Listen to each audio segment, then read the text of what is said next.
if you are having challenges actually figuring out what your tax situation is, will you owe, will you get a refund, or you'd like some free tax help, there is a program called VITA, Volunteer Income Tax Assistance, and you can go to irs.gov and just search for free tax prep, and then you can click on a link and put in your zip code, and you can find any of the free tax help that's near you. I would say for Kansas, particularly rural Kansas, the larger you do your search radius, so I think it goes up to 100 miles, the more likely you are to be able to find a place that's within 100 miles that could help you. If you've prepared your taxes and know you're getting a refund, it may be tempting to spend it all at once. However, a tax refund isn't a bonus check from the government. It's money you've worked hard for and should be treated like a regular paycheck. On today's Sound Living, using tax refunds wisely. Sound Living is a weekly public affairs program produced by Research and Extension at Kansas State University. I'm Jeff Wichman. There are several ways that a tax refund can be used. The key is doing what makes financial sense for you. K-State Research and Extension Family Resource Management Specialist Elizabeth Kish says that might include paying down debt, saving some, and having some fun. Elizabeth, we're into tax season, and taxes are so individualized it's really hard to give tax information, but we can talk about it from the financial standpoint of what to do if you're getting a refund and what some options might be if you can't pay the taxes that you owe. Let's start off, though, with a tax refund and some of the things that maybe we should think about doing with that money. Sure. I think a tax refund, there's a couple of things to think about. One is what to do with the money, and we can think of that as a lump sum or windfall income, even though maybe you're planning that you were going to get a refund. The other thing to think about, though, is when you get a refund, that means you're essentially giving a loan to the government to use your money until you get it back. So if we think about the lump sum part of it, what are you going to do with the money? And I know, or I imagine, I do this sometimes, is I think about, okay, if I got a lump sum of money, what would I do with it? And maybe you would like to use it to pay off outstanding debts or catch up on bills. Maybe you have some needs or wants that you'd like to do, or use it to pay off current expenses. Another thing that a lot of people do with the lump sum, especially a tax refund, is to use it to either establish or to build up savings. And these savings could be for your emergency fund, which you and I talk about often, or it could be for a longer-term goal like retirement or a large purchase like a home, education for a child. Maybe you need to do some work on your car. There could be a lot of different things that you might do with it.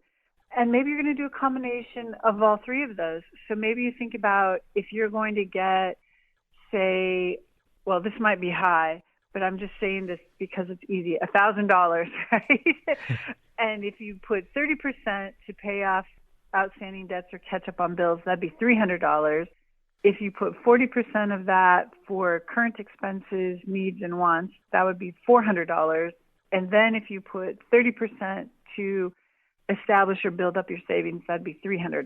So really it's a third for paying off outstanding debts and catching up on bills, 40% to pay current expenses, and to meet some of your needs and wants, which could be to have a little bit of fun, and then 30% for savings. I think what you're really touching on here is the fact that there are a lot of options and people need to decide really what's best for them financially. That's right. And I'm a big proponent of once you file your taxes and you know how much you're going to get back, then start thinking about your plan. Don't just have it, come direct deposit to a savings account or a checking account, or maybe you get a check, but think about what you're going to do with it. I think especially if you have it direct deposited, as most of us probably do, it can get frittered away if you don't have a plan for it. The other part of what we talked about is, yes, you may be getting a lump sum, but depending on the size of the lump sum, you might want to think about what your withholding has been and decrease it perhaps, or adjust it. Let's say review your withholding and adjust it so that you're not getting so much money taken out every paycheck. And that way you would have more to live on a regular basis instead of having this big lump sum after you file your taxes. Which really might come in handy now that we are in kind of an inflationary period where it seems like our dollars are not going as far. So having that money up front might be more advantageous right now. That's right. Having the money up front. And again, that way you can plan for it, right? Even if you're saving, you may not be saving 30% of a lump sum, but you may be saving smaller amounts on a regular basis, which in the end, you end up saving the same amount for the 12 months, but you've built it up gradually. And during that time, you're taking advantage of the time value of money in the form of interest. I know a lot of people do like to get that large lump sum all at one time, but it, in a sense, does make sense if you can kind of spread that out. Maybe get some back, but maybe not as much as you have been. Right. I mean, if you're using your tax refund as a strategy for saving, and if it works for you, then, by all means, because we need to save and we need to have some money.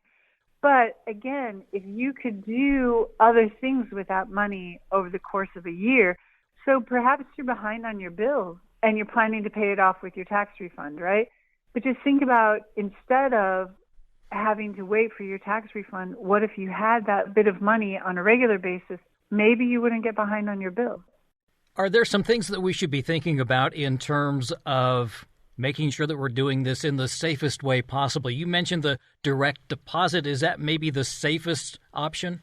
I think these days, yes, direct deposit, and it's also probably the fastest way. I know during the pandemic when we were getting stimulus checks or payments, people who were getting their tax refunds or paying their taxes electronically would get those payments electronically, so they got them much quicker than those who were relying on a check. It just is so much quicker. This is a time when we might experience some scams, though? Yes. I think we always have to be on the lookout for scams and financial scams. There's probably just a few types, but it seems like there's always a new spin on it. And for sure, we need to be careful of identity theft. And the IRS will not call you. They will not ask for your Social Security number. They certainly won't text you asking for your Social Security number or your bank account information. So when you give that information out, make sure that you initiated the contact with whomever you're going to give it to, or you're very certain that you know who you're talking with and that is who you're intending to talk with. As we mentioned, a lot of options for using that money. What if we're on the other end of the spectrum and we owe money, and maybe we didn't think we were going to owe money, so we maybe even pre-spent some of that thinking we were going to get a tax refund? I know that's probably the worst thing you can do, is anticipate that you're going to get something before you've actually done your taxes, but people do it, don't they? Yeah, and so if you are going to owe, then you either need to pay the tax due by the due date, or you need to still file, even if you can't pay the tax, and then you can now apply for a payment plan online at irs.gov/payments. The worst thing is not filing your taxes and not making arrangements with the IRS, right? That is correct. They want to get the money from you. We all have to pay our taxes or our tax obligation that's due, that we owe, but they are willing to let you have a payment plan. It could be even an installment agreement to pay off your balance. You should be aware, though, that there may be fees that apply to that payment plan. Sometimes this happens because we've had some life changes or we've moved into a different tax bracket, whatever it might be. That's really the reason we want to continually be reviewing our withholding and making those adjustments when we need to make those adjustments so that we can maybe avoid some of these surprises down the road. That's right. And I think the earlier that you can actually, calculate your taxes, fill out the forms, figure out what your situation is. Obviously, if you're going to get a refund, file right away so that you get your money back sooner. If you know you're going to owe, but you know that as early as, February or March, you can maybe begin to start making some plans for that amount of money and then, file by the deadline, but it doesn't mean you have to file like way ahead of the deadline, right? You still have to meet the deadline, but if you know you're going to owe, that way you have some time to plan ahead. And we need to do that with both the state and the federal, right? Correct, yeah. And if you are having challenges actually figuring out what your tax situation is, will you owe, will you get a refund, or you'd like some free tax help, there is a program called VITA, Volunteer Income Tax Assistance, and you can go to, again, irs.gov and just search for free tax prep, and then you can click on a link and put in your zip code, and you can find any of the free tax help that's near you. I would say for Kansas, particularly rural Kansas, the larger you do your search radius, so I think it goes up to 100 miles, the more likely you are to be able to find a place that's within 100 miles that could help you. And sometimes that's really helpful if you can talk to someone one-on-one as opposed to just trying to do a Google search for the question you have, because a lot of times with tax stuff you get 5 or 6 different answers and you're still not sure which one really applies to you. That's right, yes. And when you're doing it yourself, then it's you. You have to make decisions. I mean, with this free tax help, they can help you, with pretty straightforward returns. But, oftentimes we do have questions, and sometimes the questions are very simple, but it's just nice for peace of mind to have someone answer that question. Yeah, I mentioned at the start of this the fact that there are so many different tax returns and tax filings and things like that. And part of this, if you can just get started and understand maybe at least the basic principles of the tax system and how it works, that might help in the long run. But if you're not sure, sometimes you really do have to ask others or even seek professional help. That's right. And I think we shouldn't be reluctant to seek professional help, especially, as you say, if your life situation has changed or your tax situation is rather complicated. Even if you seek professional help 1 year, and then perhaps if there are no further changes, then you know what you need to do going forward. And I guess the main thing we're trying to point out is if we can find a way to get the money back, that's all the better, right? Yeah, it's all the better. But the way I look at it is, we all owe money, and our tax money is used for services, roads, things that benefit everyone, right? Us included. So it's not like we don't benefit from what we get with our tax money. Although, we can have a conversation about that, but we need to pay what we owe. It's great to get back if you overpaid. One thing that I think people really need to think about is, we always hear about these, what should we call them, the last minute heroes, right? Who they used to do, maybe they still do news stories at the mailbox, right? Where people are like 10 minutes to midnight or something, dropping off their returns. But really, the earlier you can do this task and find out where you're at, are you getting a return? Are you going to owe money? You can begin to plan for either how you will use your return or for how you will accumulate the funds to pay what you owe.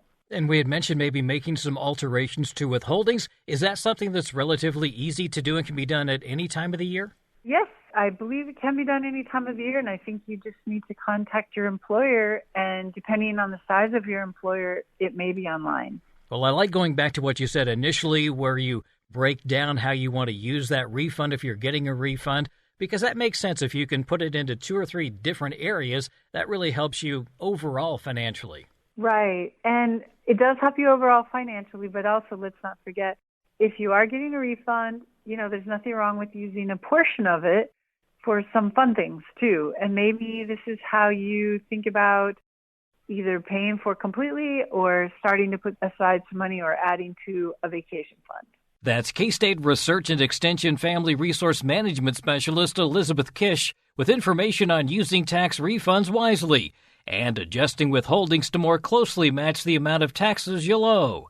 Sound Living is a weekly public affairs program produced by Research and Extension at Kansas State University. I'm Jeff Wichman, and this is the K-State Radio Network.